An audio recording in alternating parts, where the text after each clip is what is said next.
የቱሪዝም መዳረሻዎች ልማት በጣም ወሳኝና አንገብጋቢ ነገር ነው። ምክንያቱም ቫልዩ ወይም እሴት የምንለው ነገር አለና የኛ መዳረሻዎች ወይ በተፈጥሮ ወይ በታሪክ ያገኘናቸው ነገሮች በዓለም ተወዳዳሪነት የላቸውም። ብዙ ጊዜ ግን የሚጎል ምንድነው? እሴት ነው።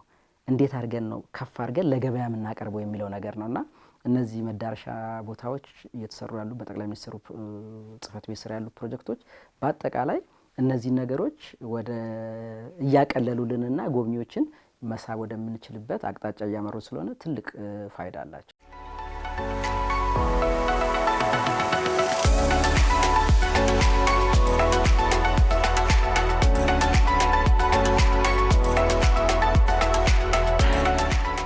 መንግስት ውስጥ ለውስጥ ሰርቶ ያጠናቀቀው የሶፍ ዑመር ዋሻና አካባቢው የቱሪዝም ልማት ትልቅ ምርታ በጂኦ ፓርክ ምዝገባም ይሁን በቱሪስት ፍሰት ትልቅ ምርታ ያስገኛል። ወይም ደግሞ የታላቁ ህዳሴ ግድብን ካየሽ ንጋት የሚባል 245 ኪሎ ሜትር ወደ ታች ስትሬች የሚያደርግ ሀይቅ ተፈጥሮልናል።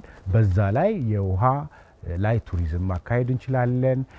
በተጨማሪ ደግሞ እዛም አካባቢ የጂኦ ሄሪቴጅ ሀብቱ ከፍተኛ ስለሆነ ወደ ጂኦ ፓርክነት የመለወጥ እንቅስቃሴም ጀምረናል።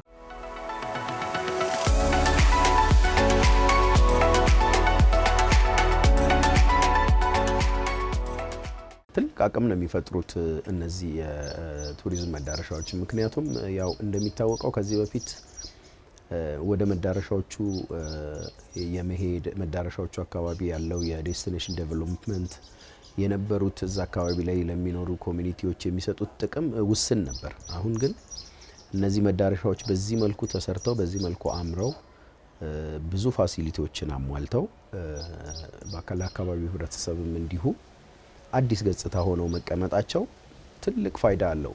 ለምሳሌ ከኛ ከቱሪዝም አኳያ ስናየው የውጪ ቱሪስቶችን በመሳብ ረገድ ከፍተኛ አስተዋጽኦ ያደርጋል።